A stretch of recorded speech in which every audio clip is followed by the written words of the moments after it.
Amém. Glória a Deus pela vida do pastor Silva, pela vida do missionário Roberto. Duas palavras curtas, mas objetivas, que nos trazem, nos fazem refletir realmente sobre a nossa vida, como estamos, e saber que quem tem o Espírito de Deus, ele tem que ter paz, né? Quem tem o Espírito de Deus tem que ter shalom. Se não tem o Espírito de Deus, está faltando ele entrar no coração. Sabemos que as turbulências vêm todos os dias. Todos os dias somos confrontados. Todos os dias nós somos provados. Essa é a verdade. E às vezes Deus está lá olhando para a gente. Quando fala está lá, é porque a gente imagina muito Deus, né, no trono, né? Deus está lá. Está onde? Está no trono. Mas claro que a Bíblia diz que Deus também está aqui entre nós. Mas pelo fato de Deus ser uma pessoa tão santa, tão pura, a gente só percebe enxergar Deus do seu trono, lá em cima, lá no céu, não é? Lá no alto, e talvez distante. Mas só que a Bíblia também diz que Ele habita em você. Ele habita dentro de nós. O Espírito do Eterno habita em nós. Ele está entre nós. Obrigado, filha. Essa mulher bonita, né? Se eu não fosse casado, eu ia casar com você hoje.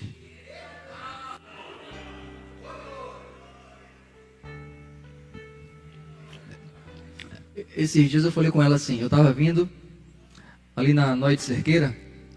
Eu estava no carro, olhei para ela e falei assim: eu casaria com você de novo. Verdade. Casaria e faria um casamento daquele, né? Amém? Se eu pudesse voltar o período, o processo do namoro, eu voltaria novamente. E com ela, né?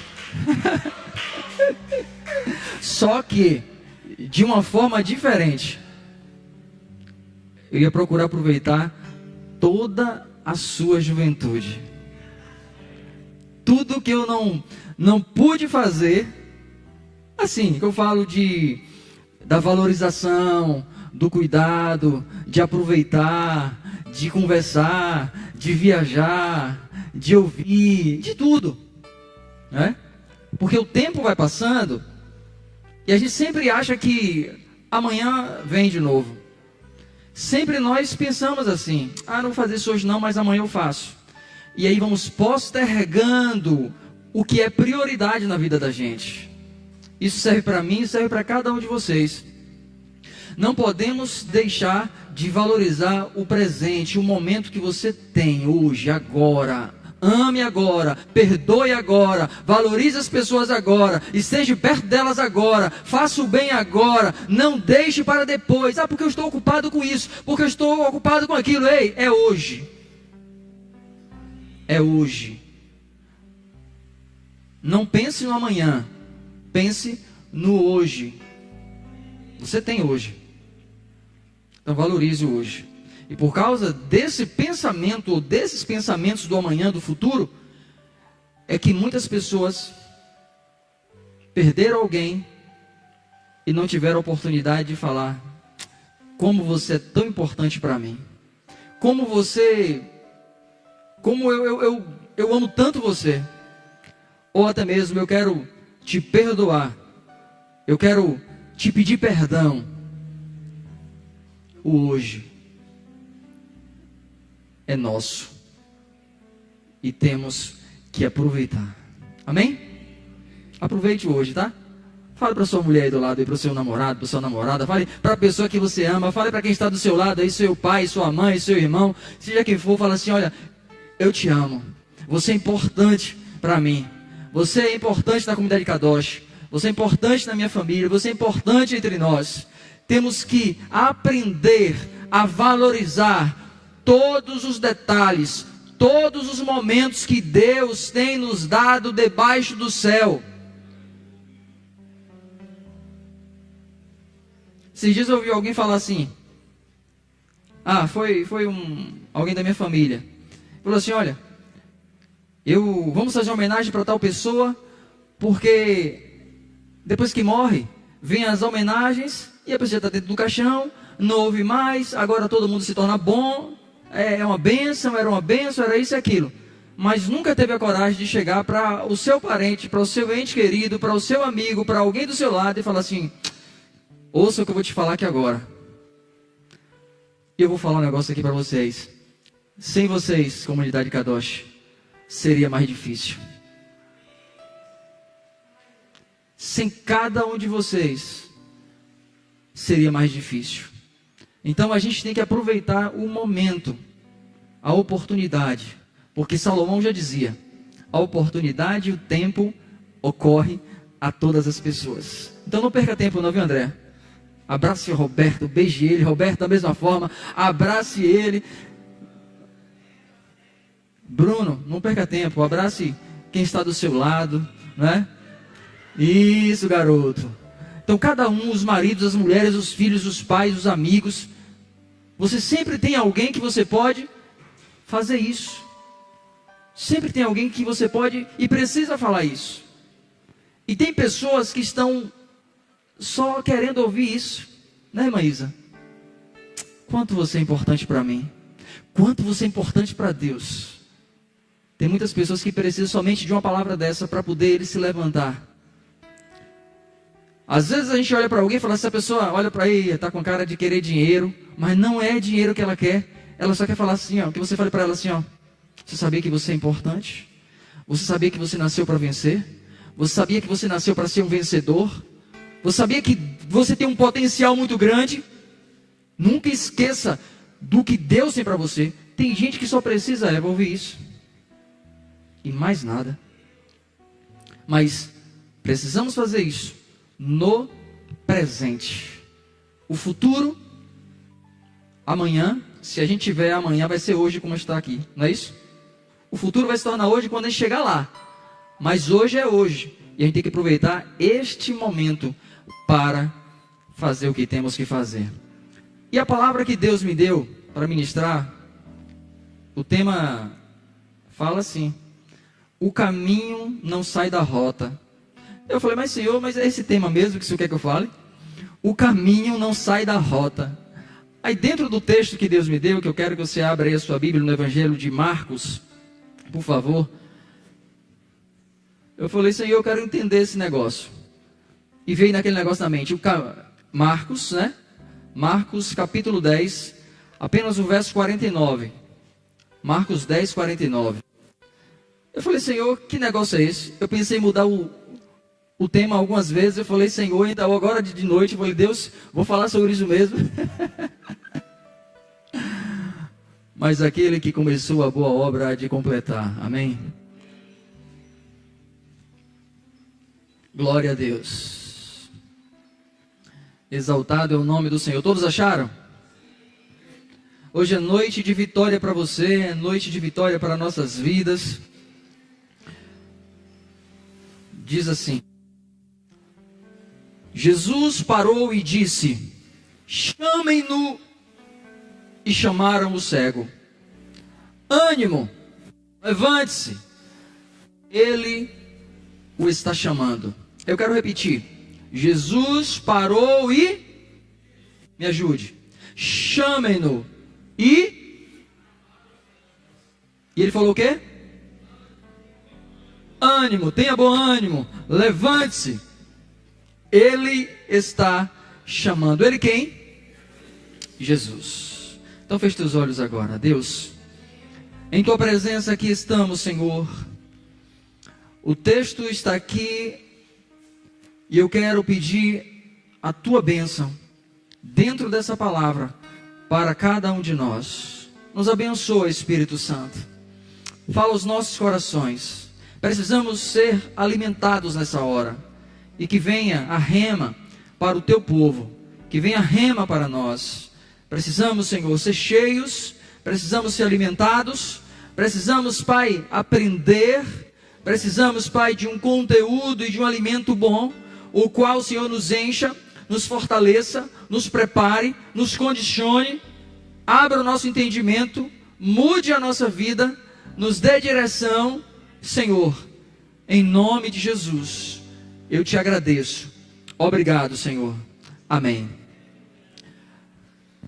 Nesses dias, eu nunca vi tanta gente longe de Deus. Nunca vi tanta gente perdido. Quando eu falo perdido, aí alguém fala assim, mas eu não estou perdido.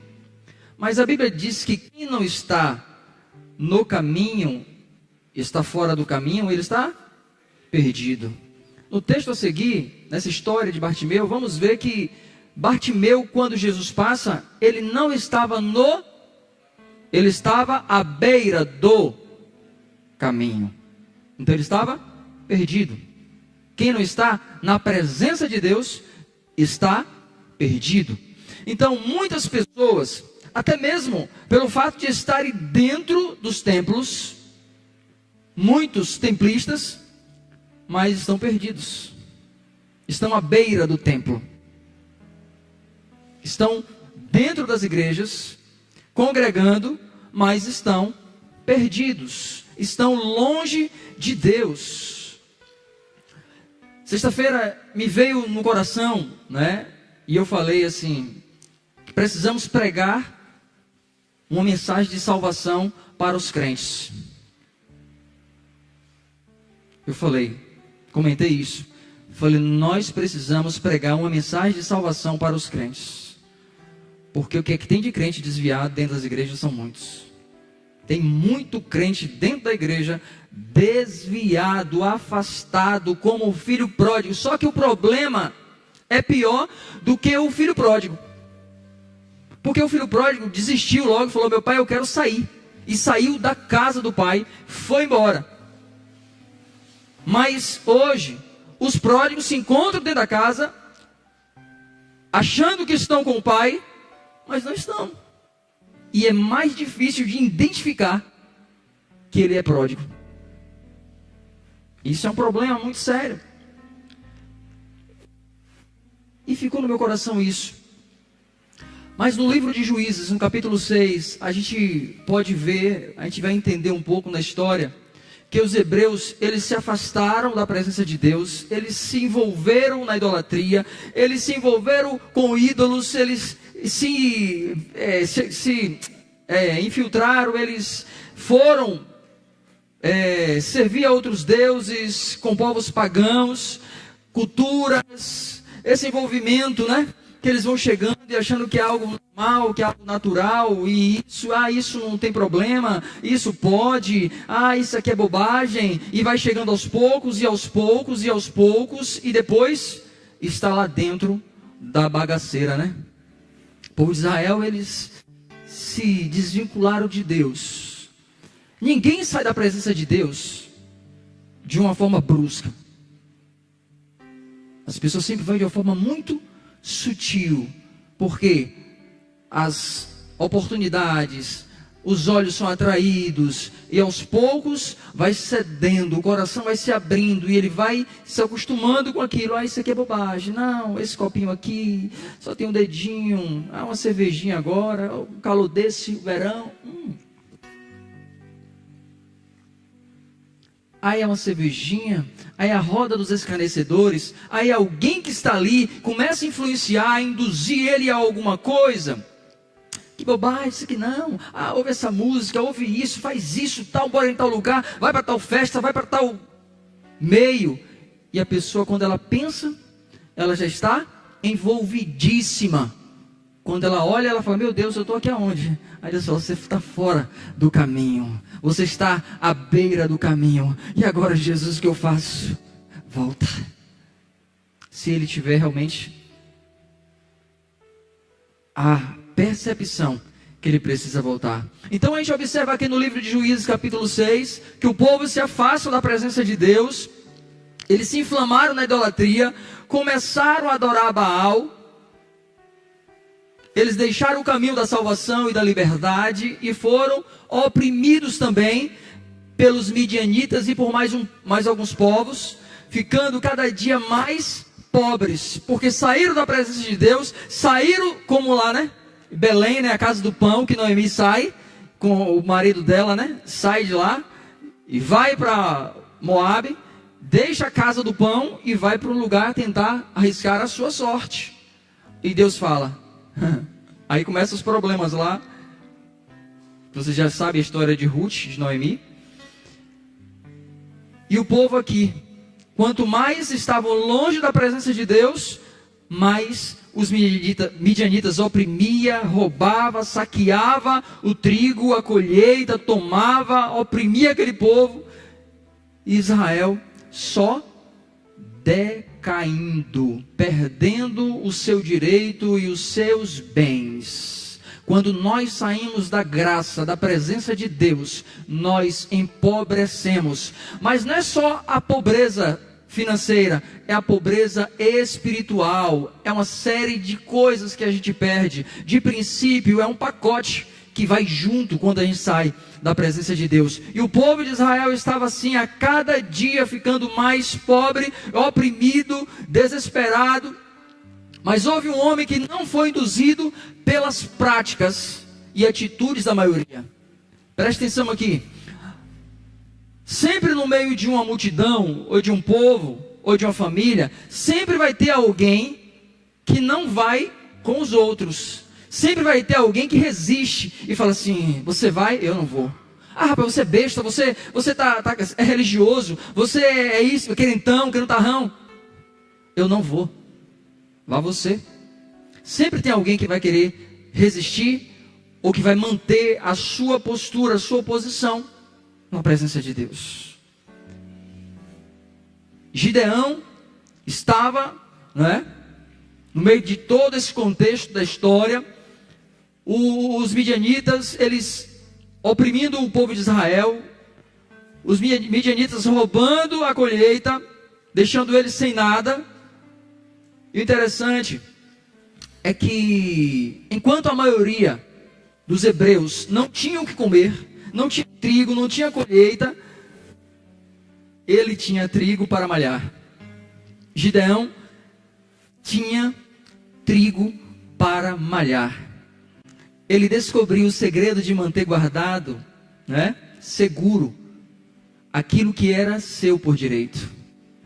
Quando você descobre o segredo de manter guardado e seguro aquilo que é seu por direito, você vai proteger, você vai fazer de tudo para manter aquilo ali, porque o segredo a gente não conta para ninguém, conta? Se ele contasse o segredo dele, ele estava perdido. Os midianitas iam lá e oprimir ele também. Então tem coisa que é você e Deus, tem coisa que é você e Deus no seu coração, e só Deus vai saber, e só Deus precisa saber de você e dessas coisas. Então os midianitas não sabiam do segredo de Gideão.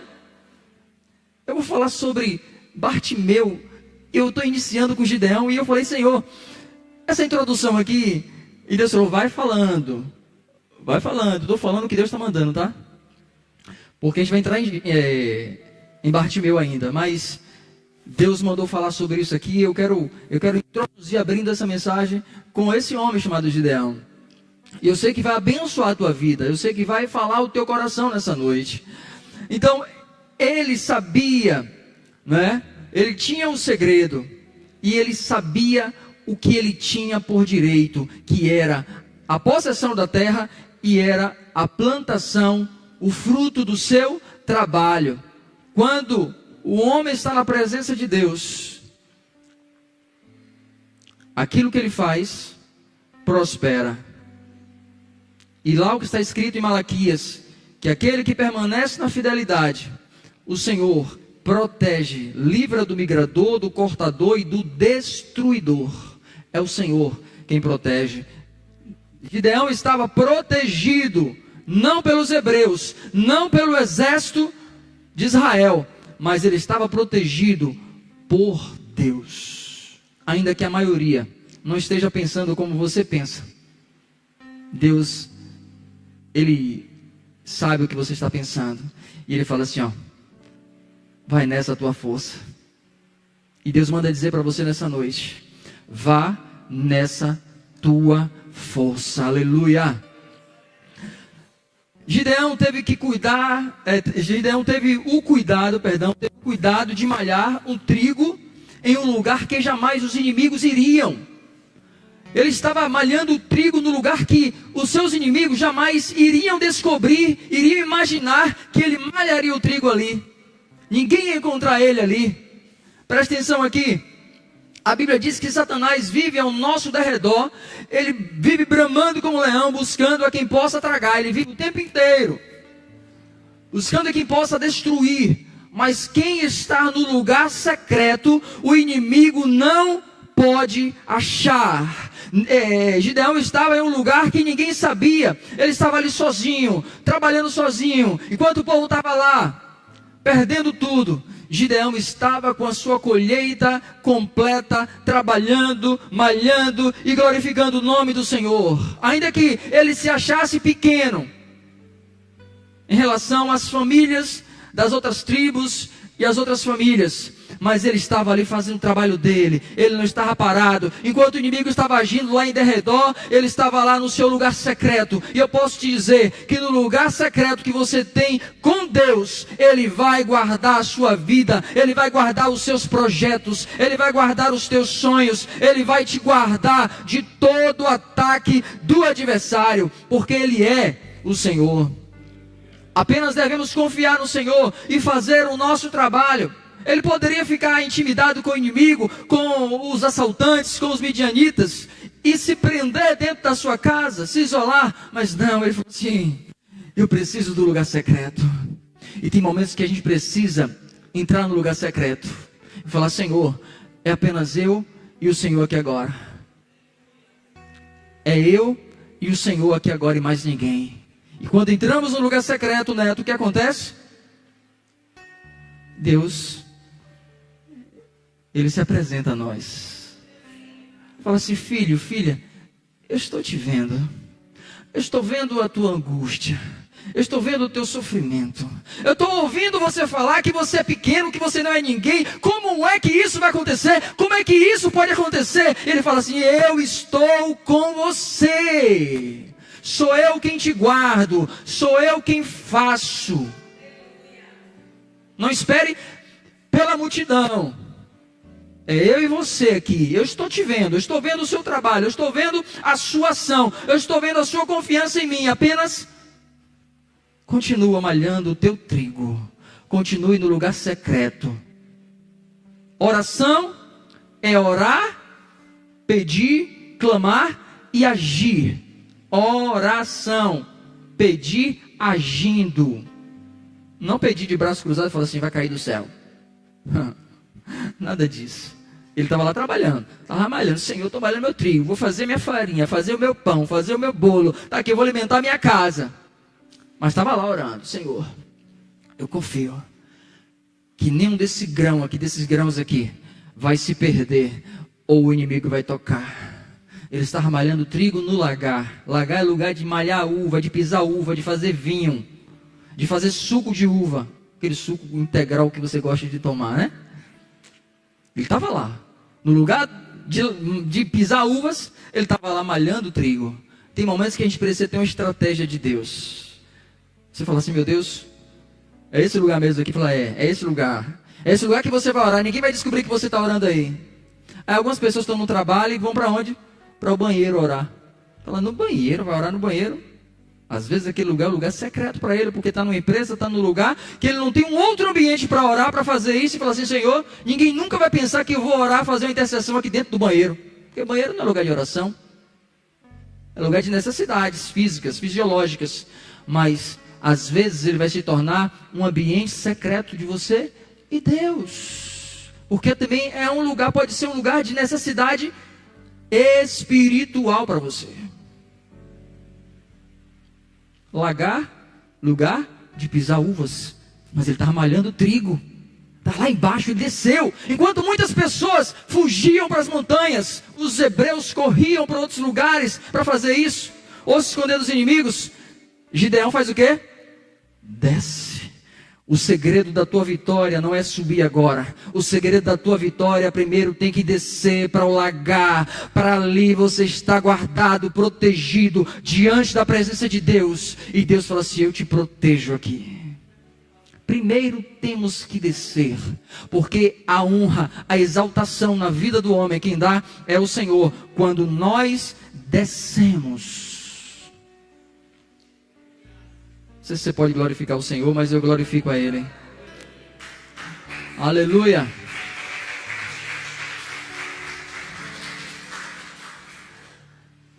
Quem está longe do sistema do mundo tem a segurança de Deus. Mas como não está vivendo no sistema do mundo? Se estamos no mundo, como é que você não vai viver o sistema se você está vivendo no mundo, né? Mas Jesus disse assim: estou no mundo, mas do mundo eu não.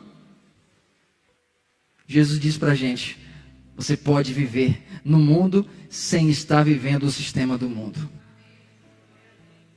Daniel chegou na Babilônia lá jovem. E o que foi acontecer com Daniel? Ele teve oportunidades de desfrutar do bom e do melhor da Babilônia, de se envolver com vários tipos de mulheres. Ele teve tudo em suas mãos, mas o mundo estava lá, os pratos de lentilha estavam lá, a mesa do rei, o banquete do rei estava lá, bonito, lindo, maravilhoso. E Daniel chega para um dos responsáveis do alimento ali, e ele fala assim: olha, por favor, não nos permita comer do manjar do rei. Serve-nos legumes, menos o que o rei quer que a gente coma. Sabe por que Daniel fez isso? Porque Daniel não queria desagradar o seu Deus. Babilônia representa o mundo e o seu sistema.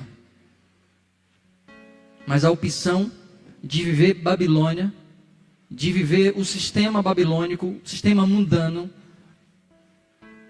é nosso. Você escolhe. Estar com quem você quer estar, no lugar que você quer estar, fazendo o que você quer fazer, o que o mundo faz, porque também está escrito: aquele que ama o mundo, o amor do Pai não está nele. A Bíblia está cheia de textos para falar sobre o sistema mundano e que a gente não pode ficar lá. Daniel escolheu não estar, não comer.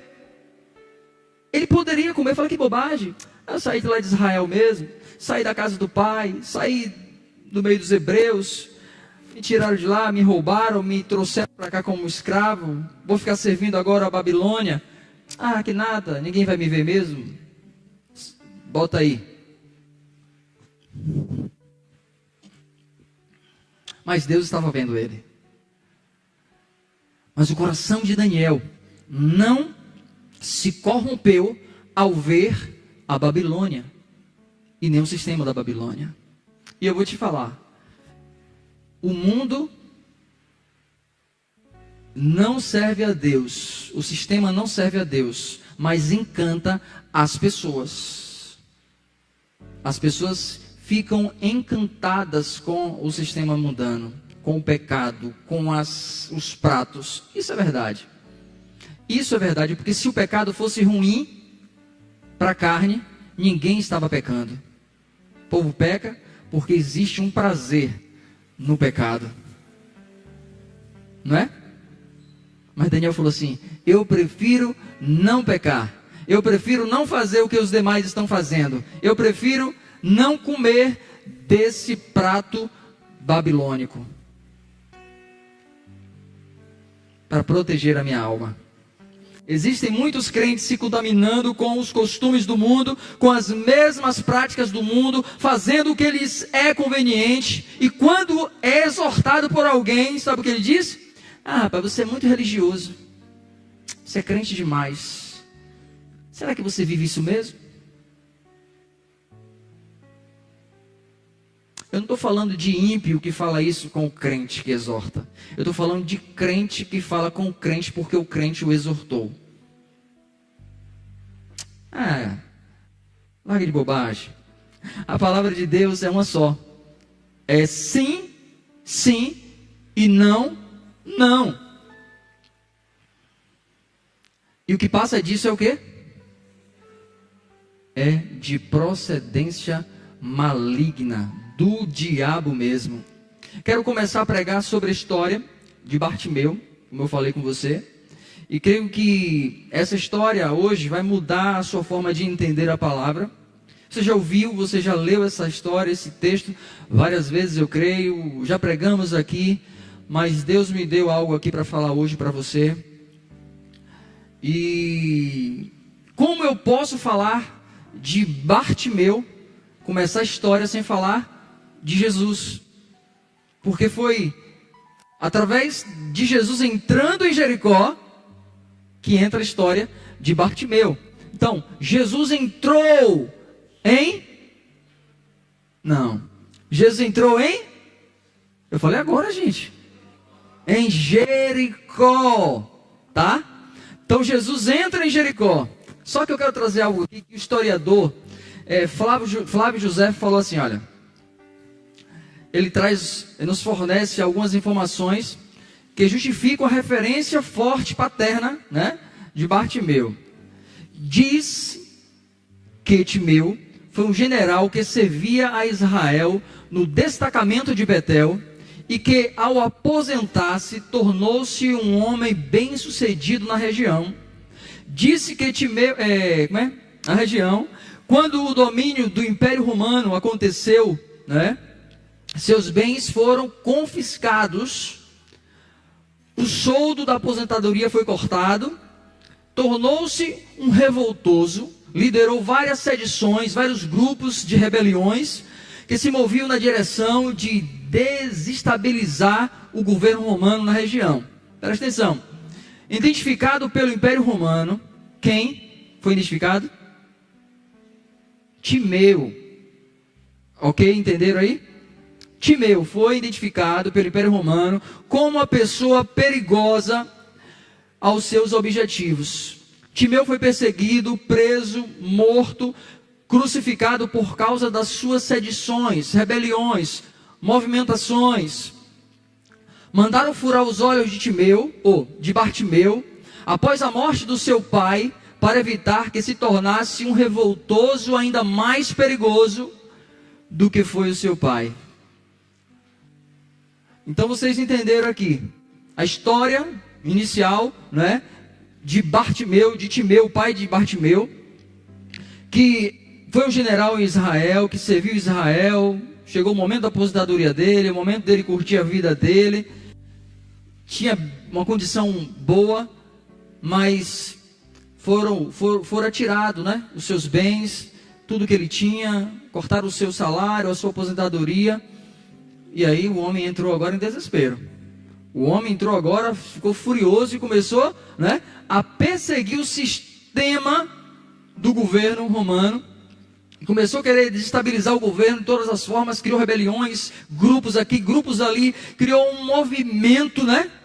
Eu não vou falar tipo de um partido, mas ele criou um movimento para querer tirar, né, o governo do ar. Só que o governo identificou Timeu e foi lá, crucificou, matou ele. E para não haver mais alguém da família dele se revoltando ou fazendo algo pior, pegou os olhos de Bartimeu, do filho de Timeu, e vazou os seus 2 olhos. Algumas pessoas pregam que Bartimeu nasceu cego, mas não nasceu cego. Bartimeu teve os seus olhos furados, vazados, ok?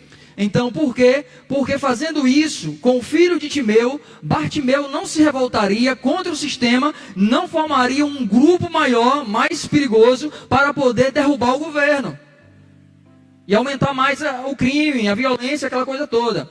Só que aí Roma, para poder talvez amenizar um pouco a situação, aí fala assim: olha Timeu, olha Bartimeu, toma aqui uma capa, nós não vamos deixar você na miséria. Vamos amparar você. Tipo isso. Fica à beira do caminho, vai pedir as tuas esmolas. Tu vai ter uma credencial, essa capa que vai te dar direito de você poder pedir, ser um pedinte, e você não vai passar fome. O sistema faz isso, né? Oprime, depois vem dizendo que está ajudando. É assim. É dessa forma, é dessa maneira, é desse jeito que eles fazem. Então o que a gente vê aqui? Quando Jesus, ele entra em Jericó, o cego ficou sabendo, ele percebe que era Jesus que estava ali passando, e o que ele faz? Ele não perdeu tempo, ele não perdeu a oportunidade, ele começa a gritar: Jesus, filho de Davi, tem misericórdia de mim. E Jesus não responde a ele, não responde, e Bartimeu continua a gritar, continua gritando, clamando: Jesus, filho de Davi, tenha compaixão de mim. A multidão apertava Jesus, a multidão estava do lado, da frente, por trás, seguindo Jesus, apertando. O barulho era muito grande, porque o mundo, olhe para cá, o mundo faz muito barulho para querer tirar o nosso fôlego, e não conseguimos alcançar o favor de Jesus. Todas as vezes que você vai clamar Jesus, vai aparecer alguém querendo tirar a tua atenção, alguém gritar para você, alguém querer tirar você do foco, tirar você da presença, tirar você da direção, tirar você do caminho, tirar você da presença de Deus. Aí isso é verdade. Há muitas vozes gritando aí para nos afastar da presença de Deus. Amém? Mandar o cego parar de gritar. Ainda tem aqueles que falam assim: para de fazer isso. Ô missionário André, tu está orando por quê mesmo? Por que tu está orando? Para, já tem uma semana que tu está orando e não aconteceu nada. Você não está ouvindo não, menina? Para de orar. Aí está ali a Adriana há um mês orando, e não ouviu nada ainda acontecer, não viu nada acontecer. Aí alguém fala: Adriano, tem um mês já de campanha de jejum e oração, tu não ouviu nada? Ou não aconteceu nada? Para com isso que não vai acontecer. O mundo faz isso. As pessoas vão querer tirar o nosso propósito, vão querer nos tirar da direção, de clamarmos, de gritarmos, de buscarmos pelo nosso direito, de buscarmos por aquilo que nós precisamos. Só que esse homem, ele não se influenciou pela multidão. O bom é isso, que por mais que você esteja no meio de uma grande multidão, cercado por um sistema mundano, por pessoas que te cerquem, que estejam ao teu lado, que veja a tua necessidade, que sabe do teu problema, que sabe da tua causa e não te ajudam, mas ainda fala assim: para, que nada vai acontecer. Não consegue nem falar assim: dá um empurrãozinho, vai dar certo. Mas fala assim: não vá, para de fazer isso. Isso às vezes é até alguém da família que fala com a gente. Às vezes até alguém de dentro da nossa casa que fala isso. Quanto mais você está orando, mais as coisas pioram. Quanto mais você jejua, mais as coisas acontecem. Que negócio é esse? Para de orar, para de jejuar, para de consagrar, para de gritar. Aí você fala: não, quanto mais você quiser que eu pare, eu grito: Jesus, filho de Davi, tem misericórdia de mim. Rabaracantarabás. Não deixe que ninguém pare o teu grito. Não permita que ninguém interfira a tua oração. Não deixe que ninguém venha impedir que você continue orando, buscando, acreditando naquilo que Deus pode fazer na sua vida. Bartimeu continuou gritando. Ele continuou chamando a atenção de Jesus. Mas o que eu aprendo nessa história é que quem tem a sua dor é que sente. Quem tem os seus problemas é quem sabe do que está passando. Só quem está vivendo uma vida deficiente é quem sabe as suas dificuldades. Você sabe o que você está vivendo hoje. Você sabe das suas limitações. Então, acredite e grite. e clame, e chame a atenção, que Jesus vai parar. Jesus vai parar, Roberto. Jesus vai parar, Carol. Jesus vai parar, irmã Isa, Sônia. Jesus vai parar, pastor Silva. Jesus vai parar, irmã Nildes. Jesus vai parar, gente. Ele vai parar e falar assim: alguém me chamou aí? Alguém gritou aí? Ei, Rabacanta, Rabás. Bartimeu perseverou. Bartimeu gritou ainda mais. E ainda mais alto. Quando alguém tiver querendo parar você, tá lá no seu quarto orando, fala: ei, batendo lá na porta. Tá zoado aí, rapaz, esse negócio tá muito alto. Fala assim: aí que eu vou falar mais alto agora. E quanto mais alguém se incomodar com a tua oração alta, fala assim: agora que eu grito mais. E ainda vem algumas pessoas falando assim: Deus porventura é cego para você, ou surdo para você estar gritando? Eu sei que Deus não é surdo. Oh, aleluia. Deus não é surdo não, mas Ele gosta do grito. Ó, se Deus estivesse aqui, Ele estaria numa igreja pentecostal como essa aqui. Amém? Eu não estou falando de baderna. Eu estou falando de consciência. Fazer algo de forma consciente. Algo racional. Ainda que você pareça doido, ainda que você pareça louco. Porque o evangelho, para muitos, né, Elias? Tu ri, né? Para muitos parece o quê? Loucura! Mas para nós que conhecemos a palavra, é o quê? É o poder de Deus! Aleluia! Bartimeu ainda não conhecia Paulo. Mas parece que talvez Paulo tirou esse negócio de Bartimeu, né? Paulo viu Bartimeu, a história de Bartimeu, e falou: rapaz, o evangelho para muitos é loucura, mas para aqueles que perecem, mas para nós que somos salvos é o poder de Deus. Então tem que gritar mesmo, tem que fazer coisas que na verdade a gente nem imagina. Bora fazer, Deus vai ouvir. Jesus estava no caminho e Bartimeu estava à beira do caminho, mas ele gritou, viu, Adriana? E ele gritou alto. Quando alguém tentar parar você, grite. Quando alguém tentar parar você, grite. Amém? Porque o caminho não sai da rota. Fala: que negócio é esse? O caminho não sai da rota, você vai entender no instante. Estão curiosos, né? Para saber? Que tema é esse? O caminho não sai da rota. No instante você vai saber por que ele não sai da rota. Então Bartimeu perseverou, gritou ainda muito mais: Jesus, filho de Davi, tenha misericórdia de mim. Então agora, presta atenção aqui agora, que agora o negócio está esquentando. Estou com calor aqui agora, gente. Mas o calor não é só do fogo do Espírito não, é do calor mesmo, que está faltando um ar-condicionado aqui.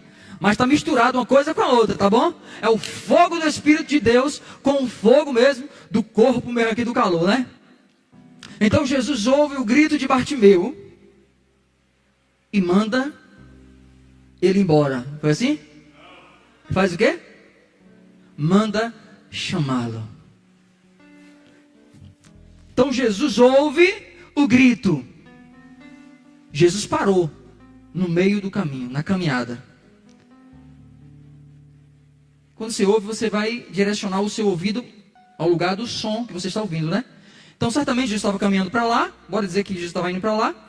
O cego estava ou do lado direito ou do lado esquerdo, de algum dos lugares da beira da estrada ali do caminho. E está Jesus andando, ele ouve o som. Eu vou colocar do lado direito, tá? Porque Jesus mandou jogar a rede do lado direito e não do lado esquerdo. Tá bom? Então vamos para o lado direito, tá certo? Então o cego estava onde? Do lado direito do caminho. Então vamos lá. Aí Jesus ouve a voz do cego e Jesus manda chamar ele aqui. Jesus manda chamar esse homem. Presta atenção aqui. O caminho não sai da rota. Agora eu vou te explicar. A Bíblia diz: chegai-vos, pois, a Adonai. Chegai-vos, pois, a Deus, ao Eterno, e Ele se chegará a vós. O que é que eu vejo aqui? É o homem que tem que ir ao encontro de Deus, e não Deus ir ao encontro do homem. O caminho não sai da rota. Jesus disse: eu sou o caminho, a verdade e a vida. Ninguém vem ao Pai senão por mim. Jesus é o caminho, e Ele não pode sair da rota, do projeto, do propósito do Pai. Então, não era Ele que tinha que ir diante de Bartimeu, mas Bartimeu ir diante dele. Jesus não poderia, o caminho, Jesus não poderia sair da sua rota. Jesus não sai da rota. Aleluia. Jesus não sai da rota, mas Ele chama você, eu, nós, Bartimeu, para a rota, para o caminho. Ele fala: traz ele aqui, manda ele vir aqui, porque eu sou o caminho. Ele está à beira do caminho. Ele tem que estar em mim. E aí ele vai ser abençoado. Entendeu agora o caminho? Não sai da rota? Ele é o caminho. E ele não pode sair dele mesmo. Ele não pode sair do projeto de Deus. Deus não é homem para que minta, e nem filho do homem para que se arrependa. Existia um projeto de Deus. Existe um projeto de Deus. Tudo aquilo que Deus faz é certo. Tem um princípio. E Deus, Jesus, não quebra princípios. Nós quebramos todos os dias os princípios, mas Deus não quebra princípios. Ele é um Deus de princípio e não quebra princípios. Amém? Jesus disse: eu sou o caminho, a verdade e a vida. Ninguém vem ao Pai senão por mim. Era Bartimeu quem estava, ou que estava longe, e precisava ir diante de Jesus. Talvez você está aqui, vivendo assim, à beira do caminho, em algumas áreas da sua vida. Sempre tem uma área da vida da gente que às vezes está lá na beira do caminho, né? Precisando que essa área da vida da gente se encaixe no caminho. Mas falar: mas Senhor, é tão difícil isso. Mas é tão difícil ser desse jeito. Mas é tão difícil ser uma pessoa assim, Senhor. Ah, Senhor, eu estou aqui na beira do caminho nessa área da minha vida. E Jesus fala assim: volta. Ei, vem para o caminho. Se ajusta na rota. Entra no processo. Se só clamar, se só gritar, não vai adiantar. Gritar é o primeiro passo, é a primeira atitude para ter uma vida transformada, para ter a cura, para ter o favor de Deus. Primeiro a gente grita. Depois que grita, a gente ouve. Jeremias 33:3 diz: clama a mim e responder-te-ei, e anunciar-te-ei coisas grandes e firmes que não sabes.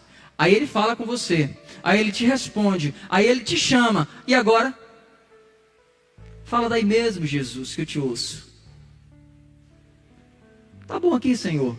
A beira do caminho está confortável. Eu vou continuar desse jeito, mas me cura, me abençoa, libera sobre mim a tua bênção. Aí fala, tem tipo aquele, né, pentecostal, né? Libera sobre mim a tua bênção, papai. Mas quer ficar na beira do caminho, quer ficar sentado lá no mesmo lugar, quer permanecer do mesmo jeito, no mesmo sistema romano. E Jesus fala, vem, traz ele aqui. Aí ele teve que ir, né? Só que a Bíblia diz, né? Presta atenção.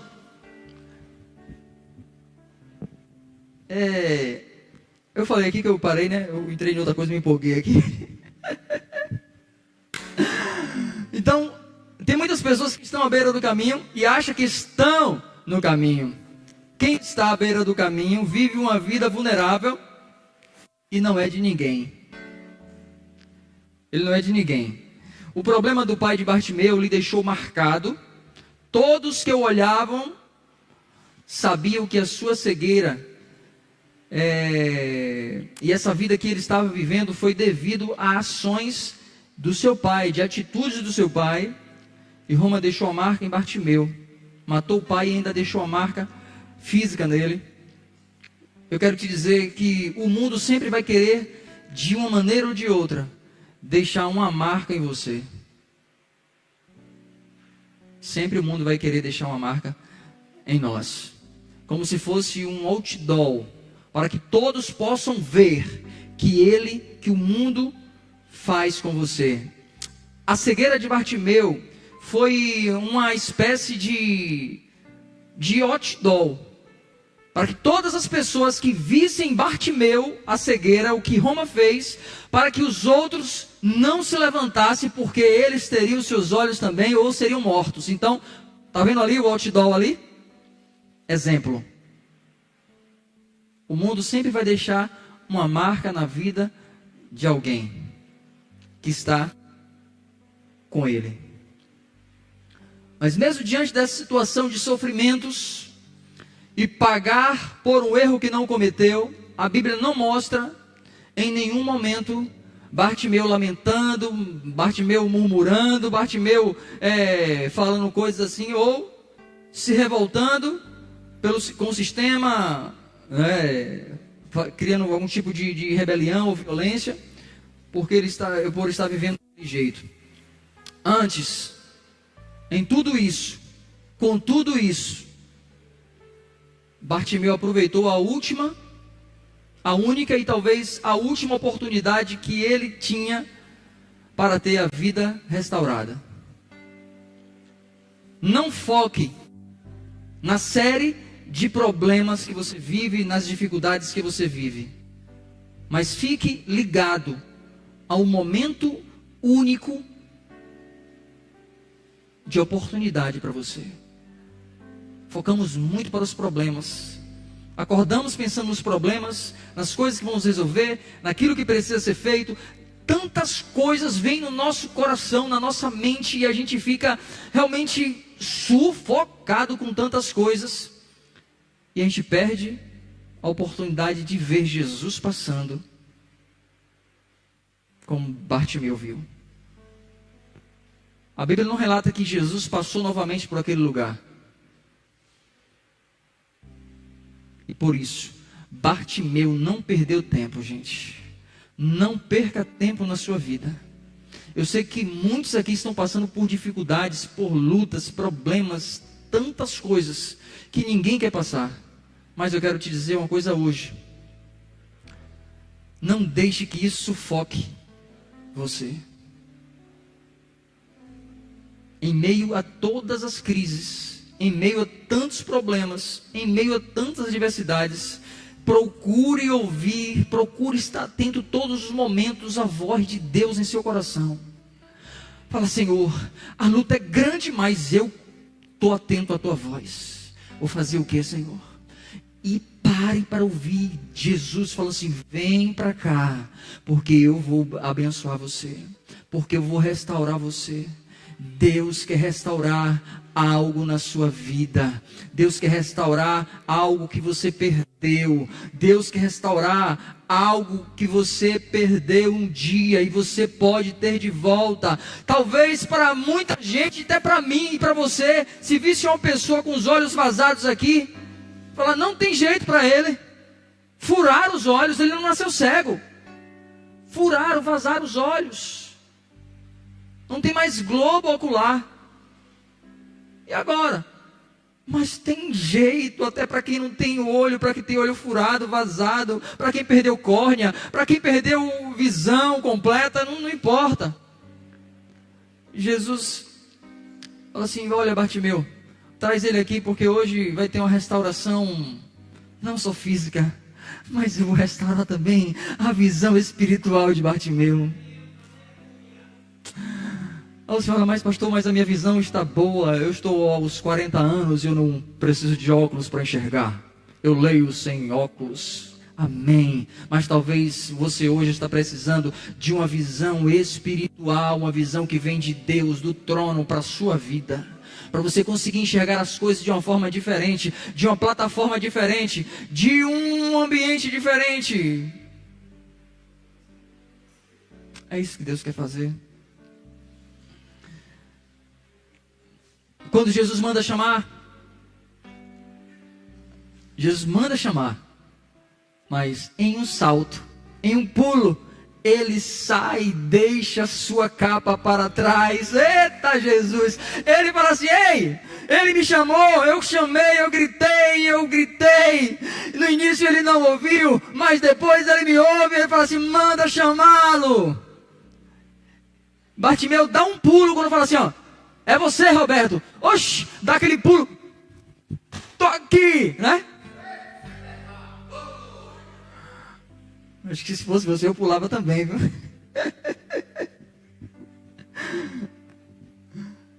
Bartimeu deu um pulo, deu um salto e foi diante de Jesus. Essa capa que ele estava usando foi Roma que ele deu. A mesma lhe dava o direito de esmolar. Mas naquele instante, naquele momento, Bartimeu renunciou à capa de Roma que lhe dava cobertura.